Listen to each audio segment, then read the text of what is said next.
Hello everyone, this is Mr. Laubach. Today we are going to explore one of the most infamous events in early American history, the Salem Witch Trials.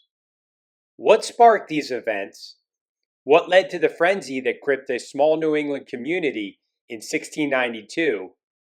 And why are the Salem Witch Trials still significant today? So let's get into it. It's the late 17th century or the late 1600s. The place is Salem, Massachusetts, just north of Boston, a deeply religious Puritan settlement. Tensions are high. The community is divided between the more prosperous Salem town and the rural Salem village, where disputes over land, resources, and religious control are boiling under the surface. Then, suddenly, something happens that sends shockwaves through the small, close community. A group of young girls starts behaving strangely.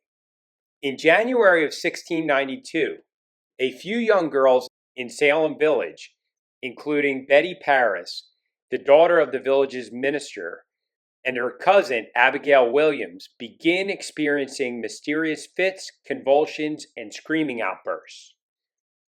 Local doctors are baffled. But in a deeply religious society like Salem, there's only one explanation that immediately grabs hold of everyone's imagination: witchcraft. Before long, the girls accused several local women of casting spells and causing their afflictions. Among those accused are Sarah Good, a poor woman with a reputation for begging, and Tituba, an enslaved woman from the Caribbean working in the Paris household. Soon more accusations start flying, and what begins as isolated incidents spirals into a full-blown witch hunt. But how did it get to this point? What caused this outbreak of hysteria that would lead to the execution of 20 people, 19 of them hanged, and one pressed to death? There are several factors at play. First and foremost, religion. The Puritans in Salem believed in a very literal devil, and they were convinced that witches were real agents of evil working to undermine God's will. Witchcraft wasn't just a crime in their eyes, it was a threat to the very fabric of their society. Second, social tensions were bubbling under the surface. Salem Village was divided. There were economic and political rifts, with many disputes over land ownership, religious control, and a general fear of the unknown.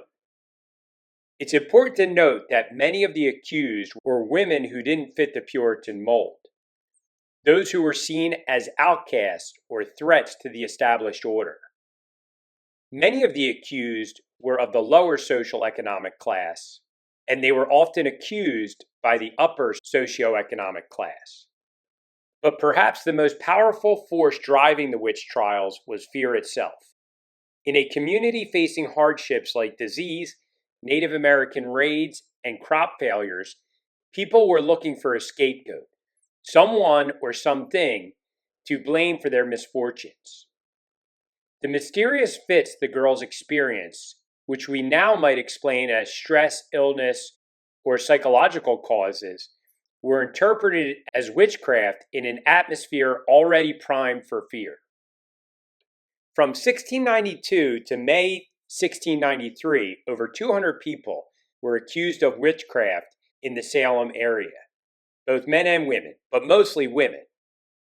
The trials were deeply flawed by modern standards. Evidence was scarce, and much of what was used to convict the accused was based on so-called spectral evidence. This means witnesses testified that the spirits of the accused were tormenting them in visions or dreams. It sounds unbelievable now, but at the time, such testimonies carried a lot of weight. Ultimately, 20 people were executed, most of whom were women. Some were prominent members of the community, but others were the poor, the marginalized, and the unpopular. Among them was Giles Corey, a man in his 80s, which is quite a long life to live back in those days. He was pressed to death with heavy stones after refusing to enter a plea in court. His famous last words more weight became a symbol of defiance against injustice. So why is this dark chapter in American history still important? The Salem Witch Trials serve as a powerful lesson in the dangers of mass hysteria and unchecked power. They expose the flaws in a legal system that relied on superstition and fear rather than evidence and reason. In response to these events, there was a growing recognition of the importance of due process and protection of individual rights, ideas that would later become enshrined in American law, in the rights of the accused. The trials also remind us of the dangers of scapegoating and the power of fear to divide communities. We see echoes of this throughout history, moments when fear and paranoia have led to a wrongful persecution, whether it was the Red Scare or McCarthyism, or more recent instances of social and political division. But beyond their legal and social impact, the Salem Witch Trials have taken on a deeply cultural significance. They've been immortalized in literature, film, and theater, perhaps most famously in Arthur Miller's play, The Crucible. Miller used the witch trials as an allegory for the Red Scare and McCarthyism, highlighting how fear can drive people to betray one another. In the end, the Salem Witch Trials are a stark reminder of what can happen when fear, superstition, and injustice take hold. And though they happened over 300 years ago, the lessons they offer can be relevant today.